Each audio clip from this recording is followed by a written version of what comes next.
நாடாளுமன்ற தேர்தல் நெருங்கி வரும் நிலையில் அதற்கான வாக்குச்சாவடி மையங்களை பார்வையிடும் பணிகள், ஆய்வு செய்யும் பணிகளில் அரசு அதிகாரிகள் தீவிரமாக ஈடுபட்டு வருகின்றனர். இந்நிலையில் தூத்துக்குடி மாவட்டம் ஸ்ரீவைகுண்டம் அருகே உள்ள ஸ்ரீமூலக்கரையில் உள்ள இந்து ஆதிதிராவிடர் தொடக்கப்பள்ளி வாக்குச்சாவடி மையம், பேரூர் நடுநிலை வாக்குச்சாவடி மையம், ஸ்ரீவைகுண்டம் குமர குருபர சுவாமிகள் மேல்நிலைப்பள்ளி வாக்குச்சாவடி மையம் மற்றும் புதுக்குடி ஊராட்சி ஒன்றிய நடுநிலைப்பள்ளி வாக்குச்சாவடி மையத்தினை பார்வையிட்டு தேர்தலை எதிர்கொள்வதற்கான அடிப்படை வசதிகள் உள்ளனவா என்று மாவட்ட தேர்தல் அலுவலரும் தூத்துக்குடி மாவட்ட ஆட்சியருமான லட்சுமிபதி ஆய்வு மேற்கொண்டார். அவருடன் தூத்துக்குடி மாவட்ட காவல் கண்காணிப்பாளர் பாலாஜி சரவணன் உடன் இருந்தார். தேனி மாவட்டம் பெரியகுளம் அருகே கும்பகரை அருவிக்கு மேற்கு தொடர்ச்சி மலைப்பகுதி மற்றும் கொடைக்கானல் பகுதிகளான வட்டக்கானல், வெள்ளக்கவி உள்ளிட்ட பகுதிகளில் மழையால் அருவிக்கு நீர்வரத்து அதிகரித்து வருகிறது. இந்நிலையில் அருவியின் நீர்பிடிப்பு பகுதிகளில் கடந்த சில நாட்களாக முற்றிலும் மழை பொழிவு இல்லாத நிலையில் அருவியில் நீர்வரத்து மிகவும் குறைந்து காணப்படுகிறது. இந்நிலையில் விடுமுறை தினம் என்பதால் வெப்பத்தின் தாக்கத்தை குறைக்க கும்பக்கரை அருவியில் குவிந்த சுற்றுலா பயணிகள் அருவியில் குறைந்த கொட்டி வரும் நீரில் குளித்து வெப்பத்தின் தாக்கத்தை தணிக்க செல்கின்றனர்.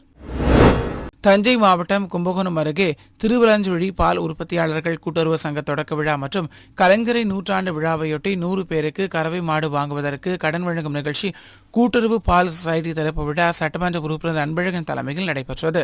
இதில் மாநிலங்களவை உறுப்பினரும் மாவட்ட செயலாளருமான கல்யாண சுந்தரம் கலந்து கொண்டு கூட்டுறவு பால் சொசைட்டி திறந்து வைத்து குத்து விளக்கு ஏற்றி நிகழ்ச்சியை தொடங்கி வைத்தார். இந்த நிகழ்ச்சியில் திருவலஞ்சுழி பால் உற்பத்தியாளர் கூட்டுறவு சங்க தலைவர் குருசாமி, மாவட்ட துணை செயலாளர் கோவி, ஐயாராசு, ஒன்றிய அவைத் தலைவர் லோகநாதன் உள்ளிட்ட ஏராளமானோர் கலந்து கொண்டனர். தொடர்ந்து 100 பேருக்கு தலா 1 லட்சம் ரூபாய் வீதம் கறவை மாடுக்கான கடன் வழங்கப்பட்டது. நாடாளுமன்ற தேர்தல் குறித்துதான் அறிவிப்பு இன்னும் சில தினங்களில் இந்திய தேர்தல் ஆணையத்தால் வெளியிடப்பட உள்ள சூழலில் அதற்கான பல்வேறு ஆயத்த பணிகளில் தேர்தல் பிரிவு அதிகாரிகள் தீவிரமாக ஈடுபட்டு வருகின்றனர். இந்நிலையில் தென்காசி மாவட்டத்தில் தமிழக கேரள எல்லைப் பகுதியில் மேற்கொள்ளப்பட வேண்டிய பாதுகாப்பு முன்னெச்சரிக்கை நடவடிக்கைகள் குறித்து தமிழக கேரள போலீசார் ஒன்றிணைந்து ஆலோசனையில் ஈடுபட்டனர். தென்காசி மாவட்டம் குற்றாலம் பகுதியில் உள்ள தனியார் சொகுசு விடுதியில் நடைபெற்ற இந்த ஆலோசனைக் கூட்டத்தில் தென்காசி மற்றும் கேரள மாநிலம் கொல்லம் மாவட்டத்தைச் சேர்ந்த ஏராளமான காவல்துறை உயர் அதிகாரிகள் பங்கேற்று தேர்தலின் போது இரு மாநில எல்லைப் பகுதியில் மேற்கொள்ள பாதுகாப்பு முன்னேற்பாடுகள் குறித்தும் ஆலோசனை செய்தனர். புதுக்கோட்டை மாவட்டம் பொன்னமராவதி அருகே உள்ள வாழைக்குறிச்சி கிராமத்தில் உள்ள ஈரக்கண்மாயில் விவசாயம் செழிக்கவும் மழை வேண்டியும் பாரம்பரியமிக்க மீன்பிடி திருவிழா நடைபெற்றது. முன்னதாக அங்குள்ள மழைக்கருப்பர் இடத்தில் கடவுளை வணங்கி பின்பு வெள்ளை வீசப்பட்டது. இதில் சுற்றுவட்டார பகுதியை சேர்ந்த ஏராளமானோர் கலந்து கொண்டு மீன்களை பிடித்தனர். இதில் கெண்டை, கழுத்தி, கட்லா, விரால் உள்ளிட்ட மீன் கடல்கள் கிடைத்ததால் பொதுமக்கள் மகிழ்ச்சியடைந்தனர். தூத்துக்குடி அருகே உள்ள சூசைபாண்டியபுரத்தை சேர்ந்தவர் லூர்து பிரான்சிஸ்.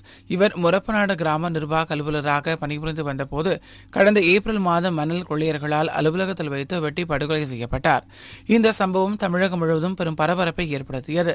இந்நிலையில் லூர்து பிரான்சிஸின் 2வது மகனான மார்ஷல் என்பவர் தமிழக அரசின் தேர்வாணை மூலம் நடத்தப்பட்ட சிவில் நீதிபதிகளுக்கான தேர்வில் வெற்றி பெற்று சிவில் நீதிபதியாக தேர்வாகியுள்ளார்.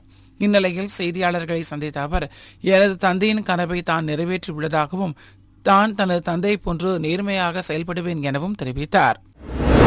தமிழக ஆரம்ப பள்ளி ஆசிரியர் கூட்டணி மாநில பொதுக்குழு கூட்டம் சென்னை திருவல்லிக்கேணியில் நடைபெற்றது. இதனைத் தொடர்ந்து தமிழக ஆரம்ப பள்ளி ஆசிரியர்கள் கூட்டணியின் நிர்வாகிகள் செய்தியாளர்களை சந்தித்தனர். அப்போது பேசிய அவர்கள், ஆசிரியர் கூட்டணி மாநில பொதுச் செயலர் ராதாஸ் பழைய ஓய்வூதிய திட்டத்தை அமல்படுத்த வேண்டும், அரசாணை 243 முழுமையாக திரும்பப் பெற வேண்டும் எனவும் இடைநிலை ஆசிரியர்களுக்கு உள்ள ஊதிய முரண்பாட்டை களைய வேண்டும் என கோரிக்கை விடுத்தார். மயிலாடுதுறை மாவட்டம் தரங்கம்பாடி தாலுகா வடகரை அரங்குடியில் JRS ஸ்போர்ட்ஸ் கிளப் சார்பில் மாநில அளவிலான 23ஆம் ஆண்டு மின்னொலியில் கைப்பந்து போட்டி நடைபெற்றது. முதல் நாள் போட்டியை மயிலாடுதுறை மாவட்ட காவல் கண்காணிப்பாளர் மீனா துவங்கி வைத்தார். 2 நாட்கள் நடைபெற்ற போட்டிகளில் மயிலாடுதுறை, கடலூர், பாண்டிச்சேரி, ராமநாதபுரம், திருச்சி உள்ளிட்ட பல்வேறு மாவட்டங்களிலிருந்து 30க்கும் மேற்பட்ட அணிகள் பங்கேற்றது. இதனை இறுதிப் போட்டியை பூம்புகார் தொகுதி MLA நிவேதா முருகன் தொடங்கி வைத்தார். இந்த போட்டியில் திருச்சி ஆர்மெண்ட் போலீஸ் அணியும் ராமநாதபுரம் மாவட்டம் கிழக்கரை அணியும் மோதிக்கொண்டன. இதில் திருச்சி மாவட்ட போலீஸ் அணியினர் வெற்றி பெற்று கோப்பையுடன் முதல் பரிசு 20,000 ரூபாயை தட்டி சென்றனர். சிவகங்கை நகரின் மையப்பகுதியான மதுரை முகப்பகுதியில் கிறிஸ்தவ தேவாலயம் அமைந்துள்ளது. இங்கு நாள்தோறும் நூற்றுக்கணக்கான கிறிஸ்தவர்கள் வழிபாடு செய்து வருகின்றனர். இந்நிலையில் இரவு தேவாலயத்துக்குள் புகுந்த கொள்ளையர்கள் அங்குள்ள சிறு உண்டியல்களை உடைத்து அதில் இருந்து பணத்தை திருடி சென்றுள்ளனர். மேலும் பணத்தை திருடி சென்ற கொள்ளையர்கள் அதில் இருந்த சிசிடிவி கேமராக்களையும் சேதப்படுத்திவிட்டு சென்றுள்ளனர். பின்னர் காலை தேவாலயத்துக்கு வந்த பொதுமக்கள் ஆலயத்தின் பூட்டு உடைக்கப்பட்டிருப்பதைக் கண்டு அதிர்ச்சி அடைந்தனர். உள்ளே சென்று பார்த்தபோது அங்கிருந்த உண்டியல்கள் உடைக்கப்பட்டிருப்பதைக் கண்டு காவல்துறையினருக்கு தகவல் தெரிவித்தனர். பின்னர் சம்பவ இடத்துக்கு வந்த போலீசார் கைரேகை நிபுணர்கள் உதவியுடன் விசாரணை நடத்தி வருகின்றனர்.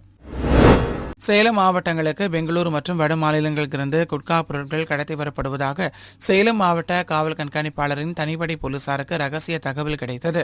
இதனை அதைத் தொடர்ந்து அந்த பகுதியில் தனிப்படை போலீசார் கண்காணிப்பு பணிகளில் ஈடுபட்டு வந்தனர்.